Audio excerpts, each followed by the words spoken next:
New whip.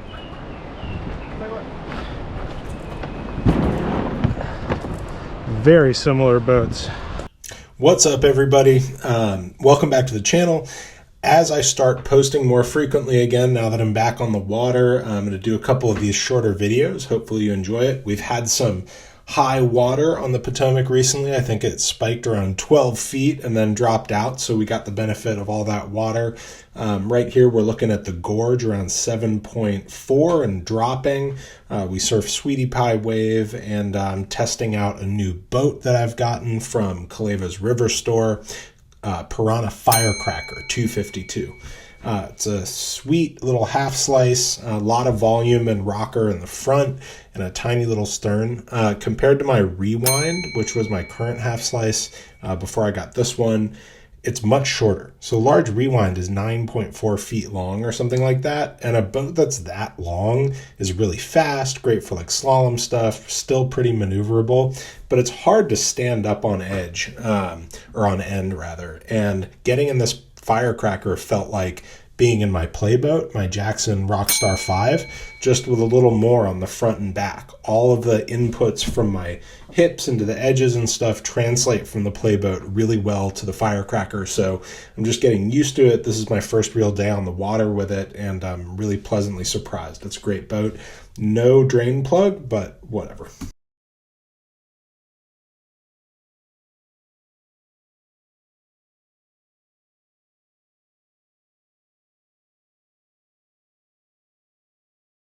Starting out with a little Scout looking down from the trail. We're looking at Sweetie Pie, which is an awesome wave, big standing crashing wave that we want to surf. It actually looks great to surf.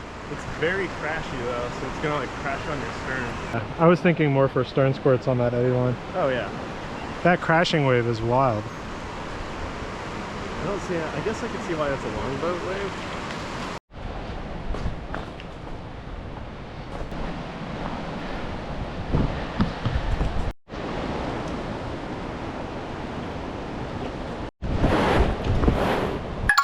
It always feels demeaning to me to scooch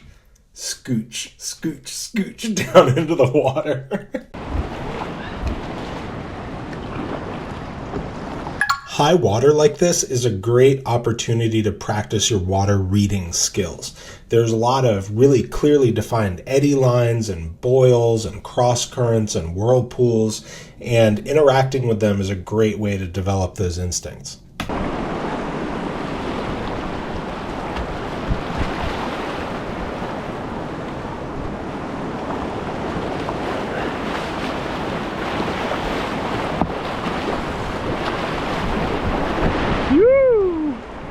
That was great.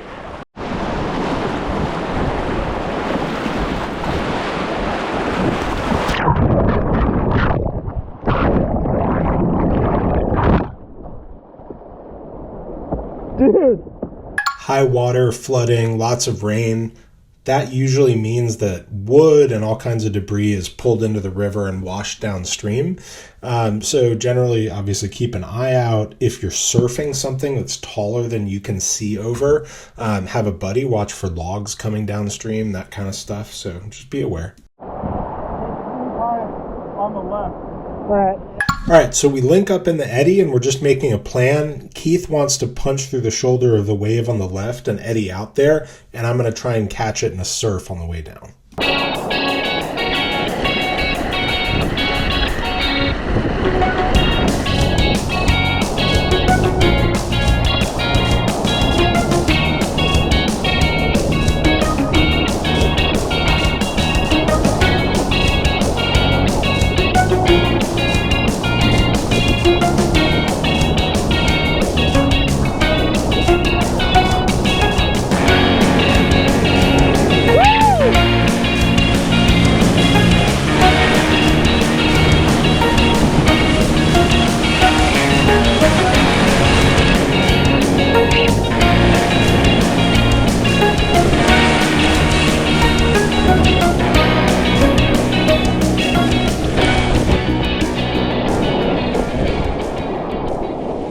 Okay, this is where I learned some valuable lessons about a shorter boat with a super low volume stern.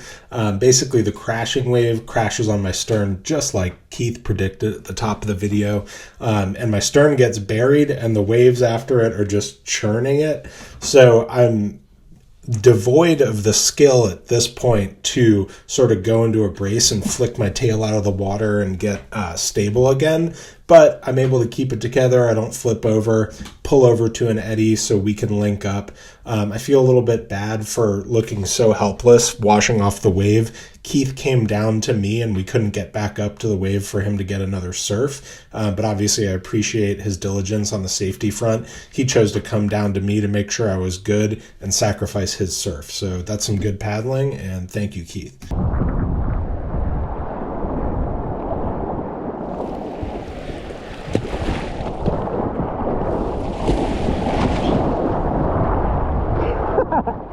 There's a little soaking. One thing about high water is, yeah, it looks flat and there's some waves here and there. There's like a little action to be had, but the eddy lines are super strong. So we just see this little eddy and pull in and start working on stern squirts.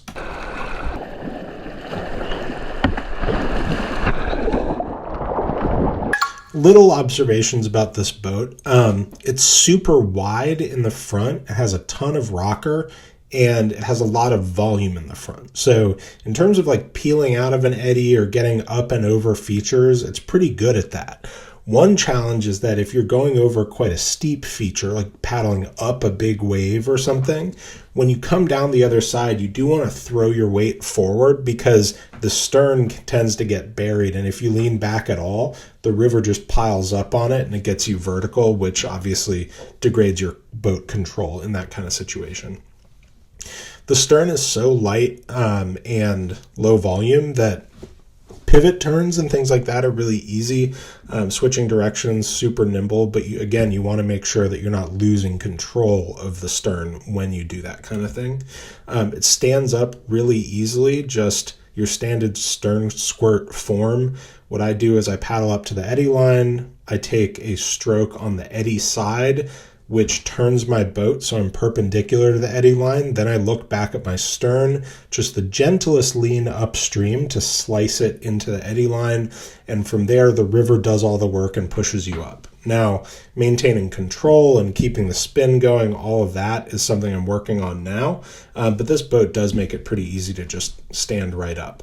There's no drain plug, but whatever. I'm used to emptying my playboat that way, so I don't really find that much of a hindrance.